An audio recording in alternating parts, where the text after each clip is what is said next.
Hello बच्चों, कैसे हो आप लोग। मैं विनीत भारद्वाज अपने YouTube channel Vineet Bhardwaj maths में आप लोगों का फिर से एक बार वेलकम करता हूं। तो अभी लास्ट वीडियो में मैंने क्वाड्रेटिक इक्वेशंस के कुछ क्वेश्चंस डिस्कस करे थे। आई होप आपने वो वीडियो देखी होगी, आपको मेरा कंटेंट पसंद आ रहा होगा।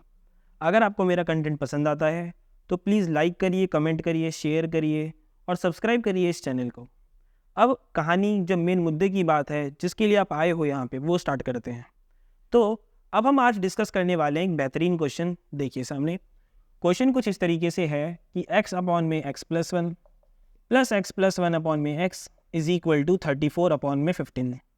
ये क्वेश्चन है आपके सामने, ठीक है। अब इसको हम सॉल्व करेंगे। कैसे करेंगे तो देखो, सबसे पहले मैं आपको एलसीएम लेना सिखाता हूँ, बिकॉज 99% जनता जो आपकी एज ग्रुप की होती है उनको एलसीएम लेना ही नहीं आता। एलसीएम लेना ही नहीं आता। सोचो, आपको लग रहा होगा सर कैसी बातें कर रहे हो सर, आता है मैं एलसीएम लेना। सर चैप्टर 1 में हमने एलसीएम लेना ही सीखा था सर। लेकिन बच्चों, यहाँ पर डिनोमिनेटर में वेरिएबल्स हैं और आपने जो एलसीएम लेना सीखा है वो कांस्टेंट नंबर का सीखा है। तो इसीलिए मैं आपको सिखाऊंगा, बहुत ईजी है। अब बाद में जब मैं करवा दूंगा पूरा, तो आप ये पक्का बोलोगे कि हाँ सर ये तो हमें आता था। ये आपकी ओवर कॉन्फिडेंस है ना वो, ठीक है। चलिए स्टार्ट करते हैं। देखो, सबसे पहले आपको क्या करना है, आप ये सोचो कि x प्लस वन और x एक दूसरे का मल्टीपल है या नहीं है। फॉर एग्जाम्पल, x की वैल्यू मैंने 2 ले ली और x प्लस वन मैंने 3 ले लिया, बिकॉज 2 में 1 प्लस करा तो 3। क्या 2 का मल्टीपल होता है 3? कभी नहीं होता। अगर x की वैल्यू 4 ले ली तो x प्लस वन कितना आएगा 5। क्या 4 का मल्टीपल होता है 5? कभी नहीं होता। इसका मतलब x का मल्टीपल x प्लस वन नहीं होता। जब जब ऐसा हो कि ये इसका मल्टीपल नहीं है, तब तब हम क्या कर सकते हैं, तब हम क्रॉस मल्टीप्लाई कर देते हैं ऐसे ऐसे। तो पहले इस x और x को मल्टीप्लाई करेंगे तो ये आ जाएगा x स्क्वायर। कई बच्चे 2x लिख देते हैं, ध्यान रखना इस बात पे। 2x नहीं होता, x स्क्वायर हो जाता है। इसके बाद ये वाला x प्लस वन और x प्लस वन को मल्टीप्लाई करेंगे तो ये रहेगा x प्लस वन का होल स्क्वायर। बाद में इन दोनों को मल्टीप्लाई करेंगे, जो डिनोमिनेटर में नंबर लिखे थे उनको मल्टीप्लाई करेंगे। x को किससे मल्टीप्लाई करेंगे? x प्लस वन से। अब यहाँ पर एक्स स्क्वायर ऐसे लिख दो, यहाँ पे लगा दो a प्लस बी के होल स्क्वायर का फॉर्मूला। क्या होता है वो मैं लिख देता हूँ, a square plus B square plus 2ab। यहाँ पे a की जगह पे क्या लिखा हुआ है? x, तो x का स्क्वायर कर दो। b की जगह पे क्या लिखा हुआ है? 1, तो 1 का स्क्वायर 1 ही होता है, प्लस 2ab। तो इंटू 1 करो चाहे मत करो एक ही बात है, इसलिए मैंने 1 को हटा दिया। अपॉन x और x को मल्टीप्लाई करा तो एक्स स्क्वायर, x और 1 को मल्टीप्लाई करा तो x is equal to 34 upon में 15। कोई दिक्कत, कोई परेशानी नहीं। इस x स्क्वायर और x स्क्वायर को प्लस करेंगे तो कितना आएगा? 2x square plus 1 plus 2x upon में x square plus x is equal to 34 upon में 15। अब क्रॉस मल्टीप्लाई कर दो फिर से ऐसे और ऐसे, ये आपको आता होगा। 15 को पहले 2 से मल्टीप्लाई करो, एक्स स्क्वायर साथ में। 15 को 1 से मल्टीप्लाई करो, प्लस का 15। 15 को 2 से मल्टीप्लाई कर दो, 30x। क्लियर इतना? इज इक्वल टू, अब इस 34 को इससे मल्टीप्लाई करेंगे। 34 और एक्स स्क्वायर को मल्टीप्लाई किया तो 34x स्क्वायर।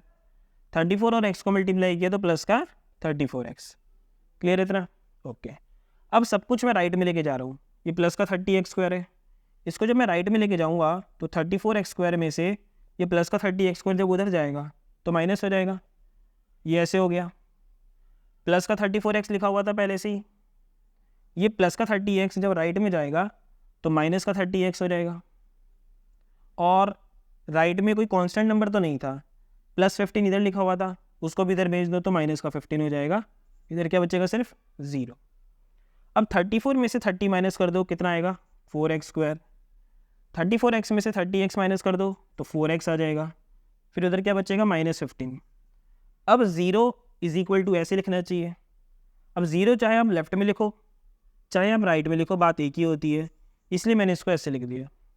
फटाफट से पहले यहाँ तक कॉपी पेस्ट मारो, उसके बाद मैं आपको समझाऊंगा कि इसको कैसे सॉल्व करते हैं। कर लिया होगा अब तक नोट? ठीक है, मैं इसको रब कर देता हूँ। तो इक्वेशन हमारे पास ये आई थी, इसको मैं दोबारा ऊपर से लिख देता हूँ। 4x square plus 4x minus 15 is equal to 0। ये इक्वेशन आई थी हमारे पास। यहाँ पे a की वैल्यू क्या है? 4, बी की वैल्यू क्या है 4, सी की वैल्यू क्या है -15। अब हमें इस 4x के 2 टुकड़े करने हैं, 2 पार्ट्स में इसको डिवाइड करना है। इस तरीके से करना है कि मल्टीप्लाई करने पे कितना आ जाए AC, और प्लस या माइनस करने पे आ जाए B। A की जगह पे क्या लिख सकते हैं 4, और C की जगह पे क्या लिख सकते हैं -15। इन दोनों को मल्टीप्लाई कर दो, आ जाएगा -60। B कितना है, B 4 है, तो यहाँ पे लिख दो 4। अब 2 नंबर ढूंढने हैं जिनको मल्टीप्लाई करके -60 आ जाए और प्लस या माइनस करके 4 आ जाए। स्टार्टिंग हमेशा किससे करते हैं बताओ, 1 से। तो 1 को मैं किससे मल्टीप्लाई करूँ ताकि 60 आ जाए, माइनस का साइन कंसिडर नहीं करते तो 60, लेकिन इनको प्लस या माइनस करके 4 नहीं आएगा। फिर नेक्स्ट नंबर होता है 2, 2 को मैं किससे मल्टीप्लाई करूँ कि 60 आ जाए, 30। इन दोनों को मल्टीप्लाई करोगे तो 60 तो आ रहा है, लेकिन इनको प्लस करोगे या इनको माइनस करोगे तो 4 कभी भी नहीं आएगा। नेक्स्ट चलते हैं 3, 3 को किससे मल्टीप्लाई करें ताकि 60 आ जाए, 20। इनको प्लस करेंगे तो 23 आएगा, माइनस करेंगे तो 17 आएगा, यहाँ से भी नहीं होगा। फिर 4, 4 को किससे मल्टीप्लाई करें ताकि 60 आ जाए, 4 1 4 और 4 5 20, माइनस करने पे 11, प्लस करने पे 19, ये भी इनवैलिड हो गया। अब 5, 5 को किससे करें, 5 को किससे करें ताकि 60 आ जाए, 5 1 5 और 5 2 10। 12 और 5 को आप प्लस कर दो चाहे माइनस कर दो, 4 नहीं आने वाला। 6, 6 को किससे मल्टीप्लाई करें ताकि 60 आ जाए, 10। अब आप देखो इनको प्लस करेंगे तो 16 आएगा, जो कि इधर नहीं है, लेकिन माइनस करेंगे तो कितना आएगा, 4 आ जाएगा। अब आप बोलोगे सर 6 में से 10 माइनस करते हैं तब तो -4 आता है, लेकिन हमें तो 4 चाहिए। सही कह रहे हो आप। तो हम क्या करेंगे, 10 में से 6 माइनस कर देंगे, 10 में से 6 माइनस कर देंगे, कितना आ जाएगा 4। और 10 और -6 को अगर हम मल्टीप्लाई करेंगे तब भी तो -60 आ ही जाएगा। इसका मतलब इसकी स्प्लिटिंग कुछ इस तरीके से होगी, 4x² plus 10x minus 6x minus का 15 इज इक्वल टू 0। यहाँ पे क्या क्या कॉमन आ रहा है, 2 ही आ रहा है, 2 के बाद 4 तो आ नहीं रहा, ना कोई और नंबर आ रहा है, साथ में x आएगा।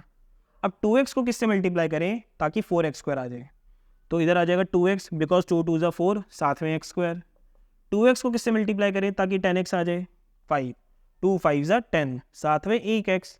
कई बच्चे इधर x बोलते हैं, वो गलत हो जाता है, याद रखना, बिकॉज x और x को मल्टीप्लाई करके x² हो जाता है वो, लेकिन इधर क्या लिखा हुआ है x।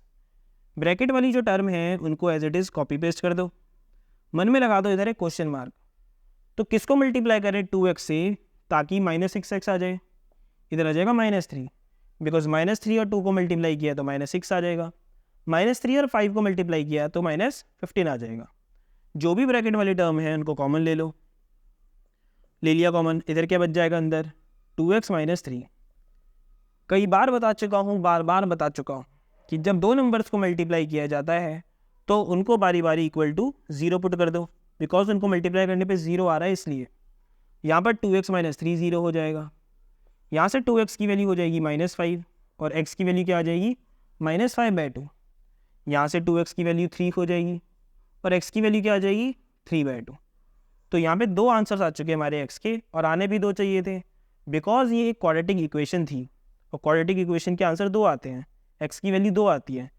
कई बार लोगों के पास एक ही x की वैल्यू होती है, याद रखना, और होनी भी एक ही चाहिए, एक से ज़्यादा नहीं होनी चाहिए। लेकिन यहाँ पे कितनी x की वैल्यू आ रही है 2। ओके, तो क्वाड्रेटिक इक्वेशन में वैलिड होता है, हमारे लिए वैलिड नहीं होता। तो इसी पर हम ये एंड करते हैं, इसी पर हम इस क्वेश्चन को देते हैं विराम, और सभी भाइयों बहनों को मेरा राम राम।